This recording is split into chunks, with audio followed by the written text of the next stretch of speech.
morning class. Hope you all are doing well at your home. Today we discuss our remaining topics of planning chapter.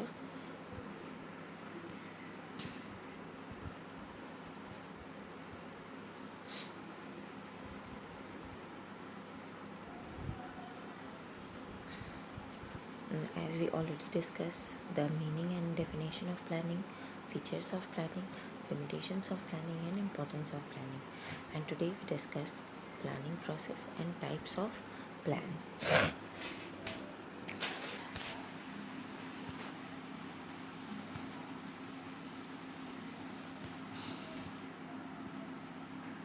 Now first of all we discuss the steps in planning process.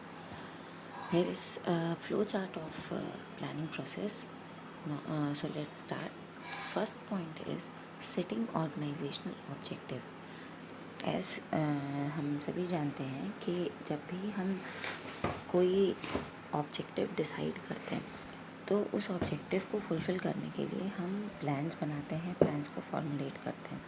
तो organisation में हम जब बात करते हैं, organisation में planning में first step जो होता है वो है कि आपको ऑब्जेक्टिव सेट करना है. मैनेजर का काम होता है अपने ऑब्जेक्टिव्स को सेट करना.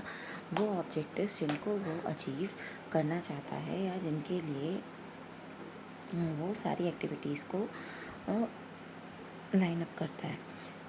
हमेशा ऑब्जेक्टिव सेट करते टाइम मैनेजर्स को ये ध्यान में रखना होता है कि there objective should be very clear, measurable in terms and achievable within a stipulated time frame.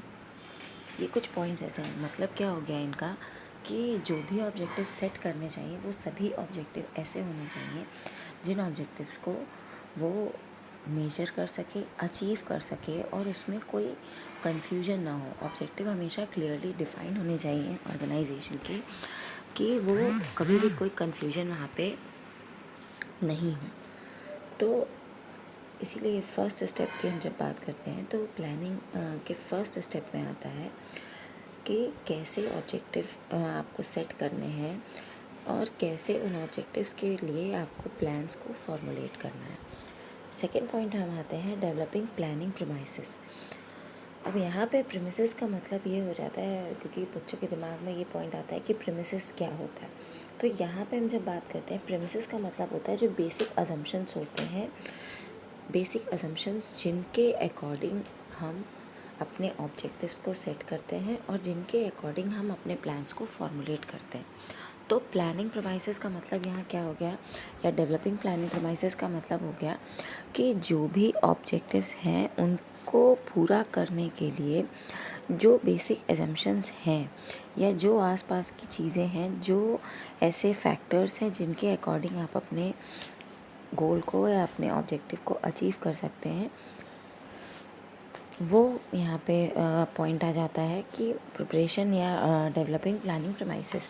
जो भी फैक्टर्स हैं हमारे आसपास, बिज़नेस के आसपास या बिज़नेस एनवायरनमेंट में आसपास, तो उन पॉइंट्स को ध्यान में रखते हुए उनके अकॉर्डिंग ही प्लान्स को फॉर्मुलेट करना. तो प्रीमाइसेस डेवलप करने का मतलब क्या हो गया कि while making plans, management should keep in mind certain basic assumptions which are in the form of forecast, existing plans and past information. तो ये कुछ ऐसे फैक्टर्स हैं जो कि जिनके बेसिस पे प्रीमिसेस को डेवलप किया जाता है और जिनके बेसिस पे प्लान्स को फॉर्मुलेट किया जाता है.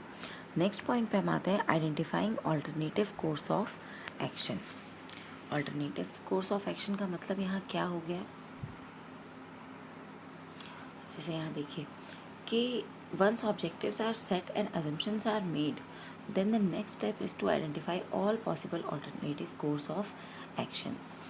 तो अब यहाँ पे हम जब आते हैं क्यों यहाँ इसका मतलब हो गया कि जब भी आप कोई प्लान्स बना रहे हैं या आपको कोई ऑब्जेक्टिव आपने सेट किया, आपको कोई एक्टिविटी परफॉर्म करनी है, तो उसको कंप्लीट करने के लिए आपके पास बहुत सारे फैक्टर्स हो सकते हैं, बहुत सारे ऑल्टरनेटिव कोर्स ऑफ एक्शन हो सकते हैं.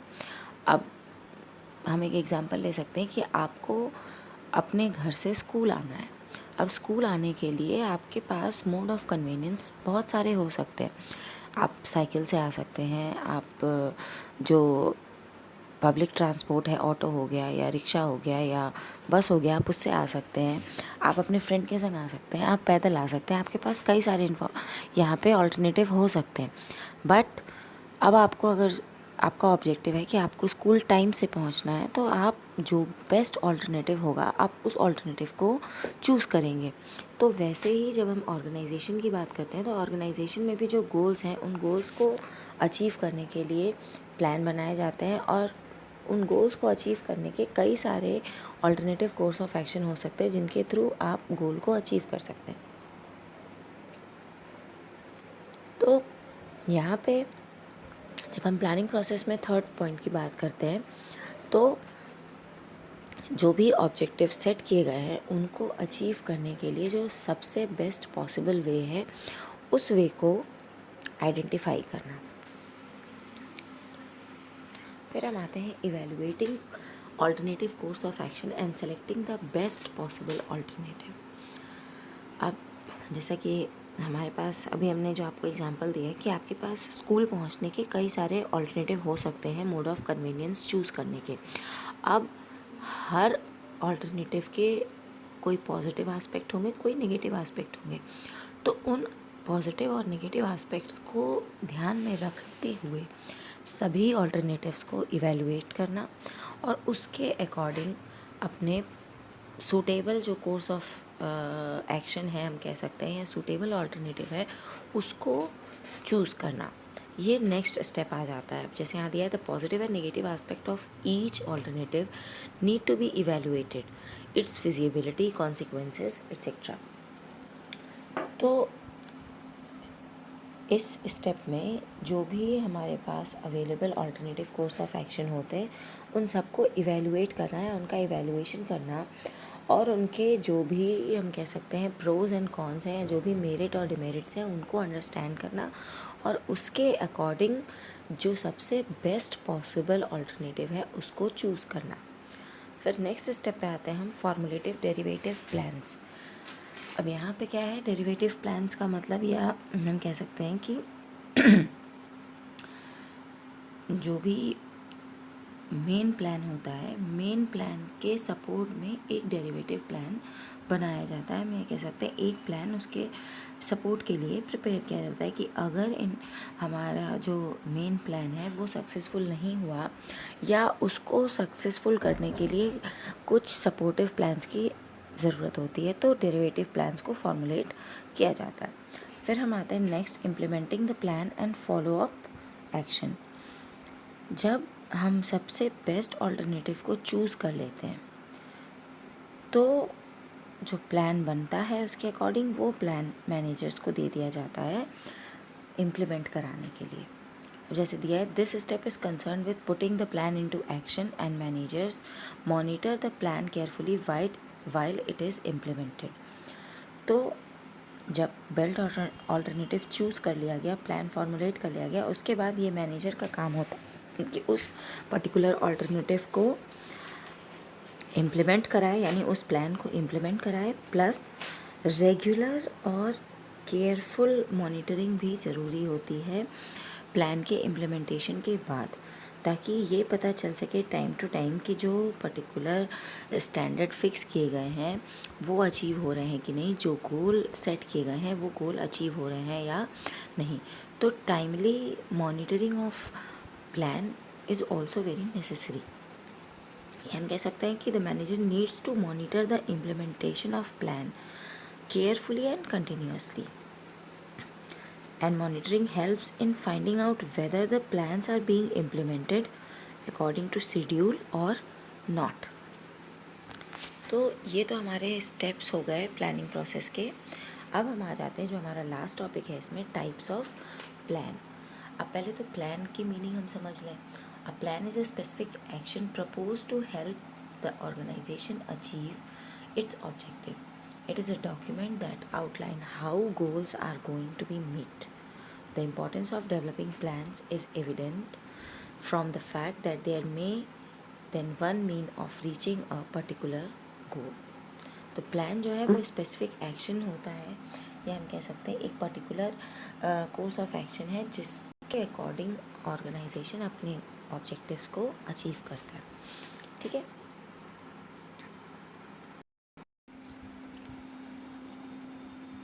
अब हम आते हैं जो नेक्स्ट टॉपिक है टाइप्स ऑफ प्लान। तो अब ये देखिए कि इस फ्लो चार्ट के थ्रू हम पहले देखेंगे कि कौन कौन से टाइप्स ऑफ प्लान होते हैं हमारे।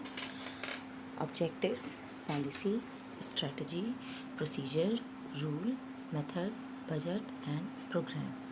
अब इसके यहाँ पे हम जब देख रहे हैं तो दो चीज़ें होती हैं टाइप्स ऑफ प्लान में, on the basis of use and on the basis of what the plan seeks to achieve.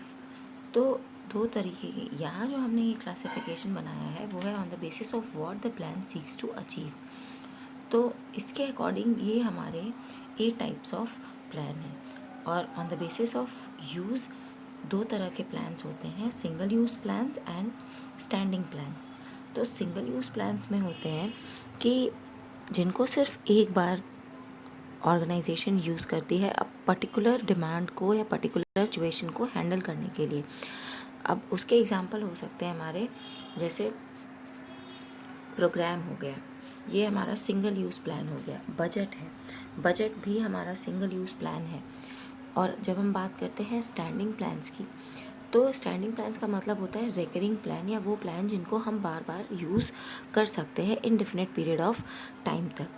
अब जब हम बात करते हैं स्टैंडिंग प्लान्स की, तो जैसे पॉलिसी हो गया हमारा स्टैंडिंग प्लान, प्रोसीजर हो गया ये स्टैंडिंग प्लान हो गया, रूल्स हैं ये स्टैंडिंग प्लान्स है। मतलब क्या हो गया इनका कि ये जो प्लान्स हैं इनको हम कई बार यूज़ कर सकते हैं या कई तरीके से इनको हम इस्तेमाल कर सकते हैं। फिर हम आते हैं अब इनके एक्सप्लेनेशन पे। तो फर्स्ट है ऑब्जेक्टिव। अब ऑब्जेक्टिव्स हमने कई बार पहले भी डिस्कस किया है, यहाँ पे हम सिर्फ सिंपल मीनिंग इसकी डिस्कस करेंगे कि objectives are defined as ends which the management seeks to achieve within a given period of time.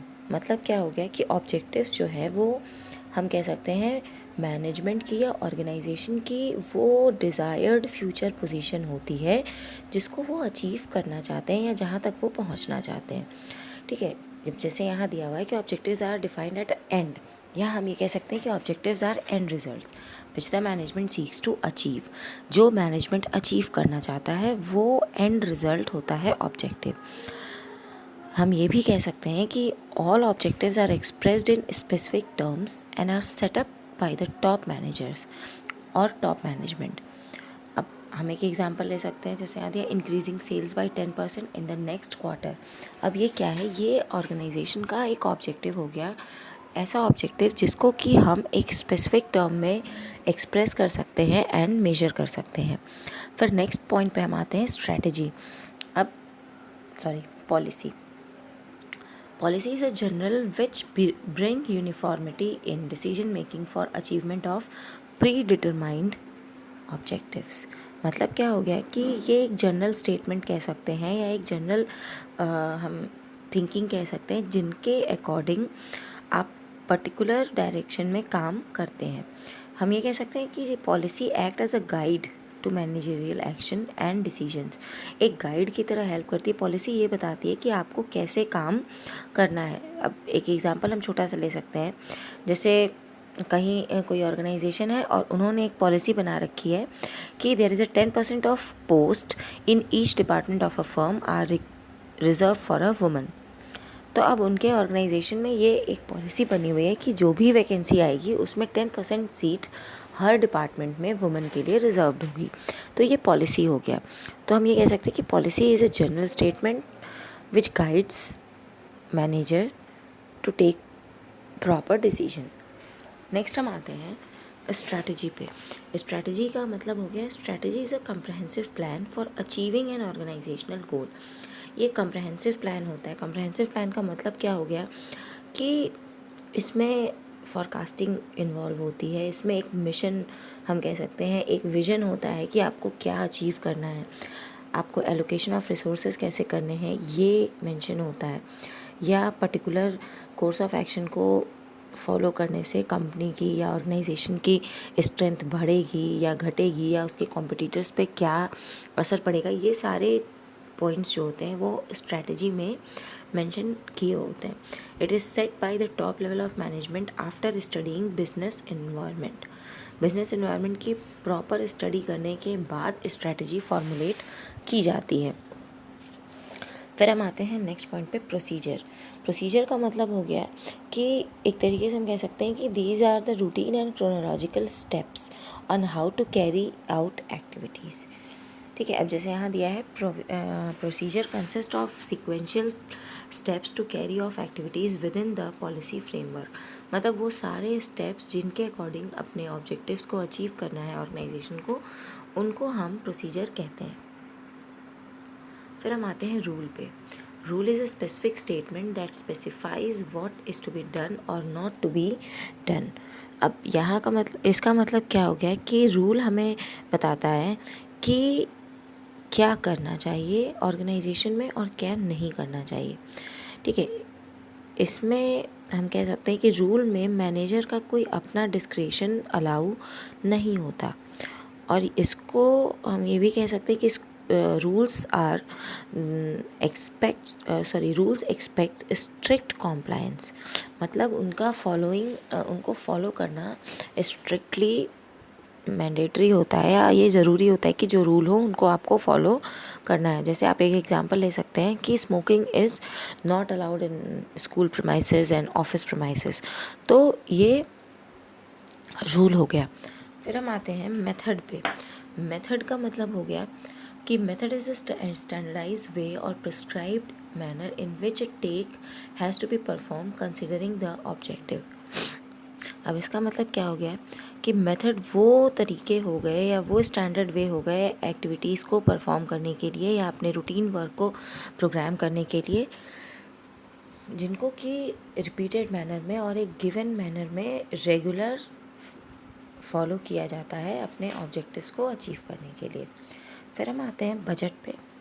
अब बजट की हम बात करते हैं तो budget refers to statement of expected future responses या future expenses and result expressed in numerical terms for a specified period of time.